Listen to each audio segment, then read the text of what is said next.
Hello everyone. Episode 7 के starting में हम देखते हैं कि गुवॉन सारंग के घर आता है। दूसरी तरफ सारंग जब अपना फूड लेने के लिए डोर ओपन करती है तो वो सामने गुवॉन को देखकर शॉक हो जाती है। वो जल्दी से डोर क्लोज करती है और फिर खोल कर देखती है क्योंकि उसे लग रहा था कि ये एक सपना है, लेकिन गुवॉन सच में उसके सामने था। तो सारंग गुवॉन से पूछती है कि आप यहाँ क्या कर रहे हैं। गुवॉन कहता है कि क्या हम लोग थोड़ी देर बात कर सकते हैं, और ये बोलकर वो अंदर चला आता है। तो सारंग की दोनों फ्रेंड्स को एम्बैरेसिंग सा डांस करते हुए देखता है, और जब ये दोनों गुवॉन को देखती हैं तो चिल्लाने लगती है और उस पर हमला भी करती है, क्योंकि उन दोनों को लग रहा था कि कोई आवारा उनके घर में घुस आया है। लेकिन जब सारी बात क्लियर होती है तो उन दोनों को पता चलता है कि ये सारंग से मिलने आया है और उसका एक कुलीग है। वो दोनों गुवॉन को देखकर बहुत खुश होती हैं, क्योंकि उन्हें ऐसा लग रहा था कि सारंग और इसके बीच कुछ चल रहा है। वो दोनों सारंग के लिए बहुत खुश होती हैं कि फाइनली इसे एक अच्छा लड़का मिल गया। फिर वो दोनों गुवॉन को बताती हैं कि हम दोनों भी उसी कंपनी में काम करते हैं जिसमें तुम करते हो। अब ये सारी बात बताते हुए उन दोनों को पता नहीं था कि ये सारंग का कोई कुलीग नहीं बल्कि होटल का मालिक है। वो दोनों गुवॉन से उसका नाम पूछती हैं, तो सारंग जैसे ही बताने वाली होती है गुवॉन उसे बताने नहीं देता और कहता है कि वो मैनेजर है। अब बातों बातों में वो दोनों गुवॉन को बताती हैं कि हमें सारंग से पता चला है कि किंग होटल में कोई नया हेड मैनेजर आया है जो बहुत ही खड़ूस, अकड़ू और बदतमीज़ है। गुवॉन सामने बैठा उनके मुँह से अपने बारे में इतनी अच्छी अच्छी बातें सुनकर ड्रिंक करने लगता है। अब सारंग इन सबको बहुत कवर करने की कोशिश करती है और उनसे कहती है कि वो पहले ऐसा हुआ करता था, लेकिन अब वो बिल्कुल बदल चुका है। तभी गुवॉन उन दोनों से कहता है कि वो सारंग से अकेले में कुछ बात करना चाहता है, जिसके बाद वो दोनों वहाँ से चली जाती हैं। अब उनके जाने के बाद सारंग गुवॉन से सॉरी करती है और कहती है कि मेरे दोस्त बहुत ही मजाकिया हैं, तो तुम उनकी बातों का बुरा मत मानना। जिस पर गुवॉन कहता है कि मुझे इस वजह से पता तो चला कि तुम मेरे बारे में क्या सोचती हो। अब सारंग कुछ बोल नहीं पाती और इस टॉपिक को चेंज करते हुए गुवॉन से कहती है कि तुम्हें अपनी गर्लफ्रेंड को छोड़कर यहाँ नहीं आना चाहिए था। गुवॉन उसे बताता है कि वो उसकी गर्लफ्रेंड नहीं है। अब सारंग जेलस तो थी ही, ये सुनकर गुस्से में गुवॉन से कहती है कि अगर वो तुम्हारी गर्लफ्रेंड नहीं है तो ऐसे कैसे तुम किसी को भी हक कर सकते हो। गुवॉन सारंग को इस तरह से गुस्से में देखकर समझ जाता है कि वो जेलस है, इसलिए वो उससे पूछता है कि तुम जेलस हो रही हो, बट सारंग मना कर देती है और कहती है कि जेलस और मैं।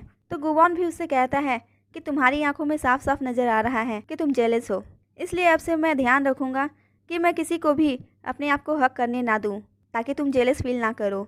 सारंग को उसकी ये बात अच्छी लगती है।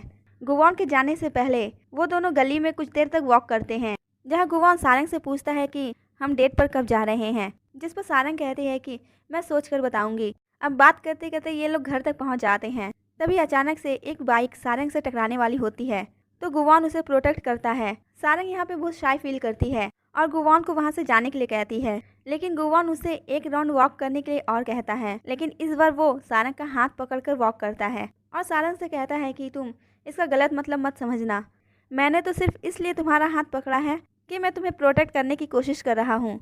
अगले सीन में हम प्योंगहुआ को देखते हैं, जिसके पास उसका पायलट आता है और आने के साथ ही वो प्योंगहुआ से कहता है कि आजकल तुम उस लड़के रुआन के साथ ज़्यादा नज़र आ रही हो, क्या तुम दोनों एक दूसरे को डेट कर रहे हो, और अगर उसे तुम्हारे पास्ट लाइफ के बारे में पता चलेगा तो वो तुम्हारे बारे में क्या सोचेगा।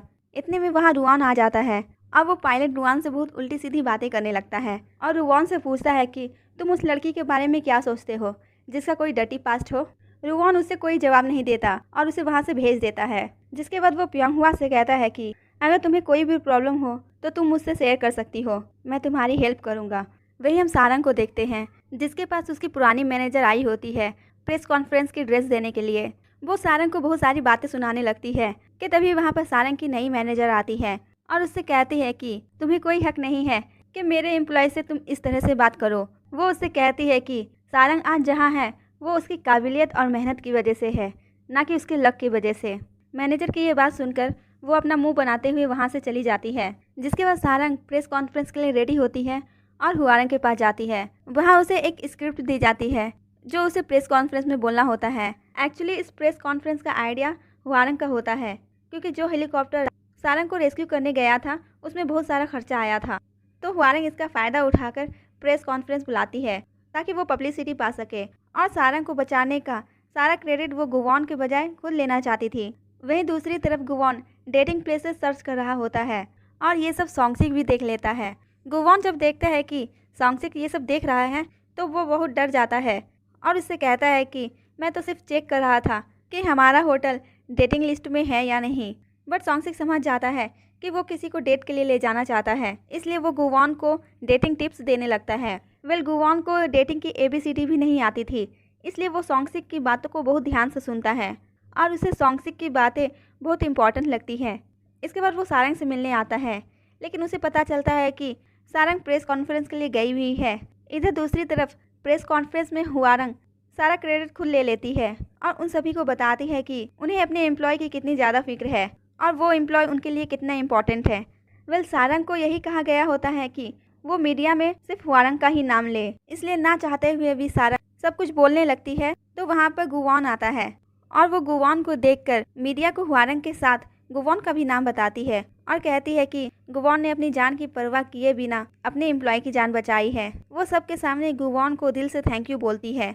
गुवॉन सारंग की बातों से बहुत खुश होता है कि किस तरह से सारंग ने उसका साथ दिया है। वही हम सॉन्गसिक को देखते हैं जो बहुत परेशान होता है क्योंकि हुआरंग ने सारंग को बचाने का सारा क्रेडिट खुद ले लिया था और गुवॉन का तो नाम भी नहीं था। वो गुवॉन को समझाता है कि अगर तुम सक्सेसर बन जाते हो तो तुम्हारे पास पावर होगी जिससे तुम किंग दी लैंड के एम्प्लॉय को प्रोटेक्ट कर सकते हो। फिर हमें दिखाया जाता है कि हुआरंग मीटिंग के लिए आती है जहाँ गुवॉन पहले से ही होता है। वो गुवॉन से पूछती है कि तुमने ही सारंग को अपना नाम लेने के लिए कहा था, तो गुवॉन भी हाँ कह देता है क्योंकि वो सारंग को हर मुसीबत से प्रोटेक्ट करना चाहता था। इतने में वहाँ चेयरमैन के साथ बाकी सभी लोग आ जाते हैं। चेयरमैन हुआरंग के मूव से बहुत ज़्यादा इम्प्रेस होते हैं क्योंकि इस वजह से उनके होटल को बहुत ज़्यादा पब्लिसिटी मिल रही थी। वो लोग मीटिंग स्टार्ट करते हैं जो एक अरब प्रिंस के बारे में होता है। एक्चुअली एक अरब प्रिंस को ऑफिशियल टूर के लिए कोरिया आना था, लेकिन वो फर्स्ट रॉयल होटल में स्टे करने वाला था। तो चेयरमैन हुआरंग से उस प्रिंस को अपने होटल में लाने के लिए कहते हैं, जिस पर हुआरंग उन्हें बताती है कि मैंने बहुत कोशिश कर ली उसे यहाँ लाने की, लेकिन वो हमारे होटल में स्टे करने के लिए रेडी नहीं है। तो अब यहाँ पे गुवॉन कहता है कि मैं उस अरब प्रिंस को यहाँ लेकर आऊँगा। वही दूसरी तरफ सारंग प्रेस कॉन्फ्रेंस के बाद वापस काम पर आती है तो उसके सारे कुलीग उससे बहुत ज़्यादा गुस्सा होते हैं क्योंकि सारंग के ना होने पर उन लोगों को ही सारा काम करना पड़ा था, इसलिए वो अकेले ही सारंग को वहाँ की सफाई करने का बोलकर चले जाते हैं। जिसके बाद सारंग वहाँ की साफ सफाई करना स्टार्ट कर देती है कि तभी वहाँ पर गुवॉन आ जाता है और सारंग को अकेले काम करता हुआ देख उसकी हेल्प करने की कोशिश करता है, लेकिन गुवॉन को कहाँ ये सब आता था, इसलिए सारंग उसे सिखाने लगती है और इसी बहाने ही गुवॉन सारंग के साथ बहुत अच्छा टाइम स्पेंड करता है और यहाँ पे इन लोगों के कुछ स्वीट मोमेंट्स देखने को मिलते हैं। अगले दिन चेयरमैन अपने फ्रेंड्स के साथ डिनर कर रहे होते हैं जहाँ पर उनका फ्रेंड कहता है कि अरब प्रिंस तो अब हमारे होटल में स्टे करने वाले हैं और इस वजह से हमारा होटल नंबर 1 होटल बन गया है और तुम्हारा होटल हमसे पीछे रह गया है। कि तभी चेयरमैन को पता चलता है कि प्रिंस अब रॉयल होटल में ना रहकर किंग होटल में स्टे करने के लिए मान गया है। अब ये पता चलने पर वो बहुत जोर जोर से हंसने लगते हैं। अब उनके फ्रेंड्स को भी कॉल आती है तो उन्हें पता चलता है कि प्रिंस ने वाकई में उनके होटल से रिजर्वेशन कैंसिल करवा दी है। जिसके बाद हमें चेयरमैन का दिखाया जाता है जो गुवॉन से बहुत ज़्यादा इम्प्रेस होते हैं। वो गुवॉन की बहुत तारीफ करते हैं। वही हुआरंग हैरान होती है। वो गुवॉन से पूछती है कि तुमने ऐसा क्या किया कि तुम्हारे एक फ़ोन कॉल पर प्रिंस हमारे होटल में स्टे करने के लिए मान गया। तो हमें फ्लैशबैक का दिखाया जाता है जब गुवॉन ने अरब प्रिंस को कॉल किया था। वो दोनों एक दूसरे को पहले से ही जानते थे क्योंकि वो दोनों एक दूसरे के क्लासमेट्स थे, लेकिन उन दोनों की नोक-झोंक वाली दोस्ती होती है। वो प्रिंस को अपने होटल में आने का इन्विटेशन देता है और उससे कहता है कि तुम्हारे यहाँ रहने के जो भी डिमांड होंगे वो मैं पूरा करूँगा। अब ये सुनकर वो गुवॉन को एक कॉन्ट्रैक्ट भेजवाता है जिसमें उसने वो सारी चीज मेंशन की होती है जो गुवॉन को बिल्कुल भी पसंद नहीं होती। कॉन्ट्रैक्ट के अकॉर्डिंग गुवॉन को 24 घंटा प्रिंस की खिदमत में रहना होगा और प्रिंस जो भी गुवॉन को करने के लिए कहेगा गुवॉन उसे ना नहीं कह सकता। सॉन्गसिक उसे कॉन्ट्रैक्ट पर साइन करने से रोकता है और कहता है कि आपसे ये नहीं हो पाएगा, लेकिन गुवॉन कॉन्ट्रैक्ट पर साइन कर देता है।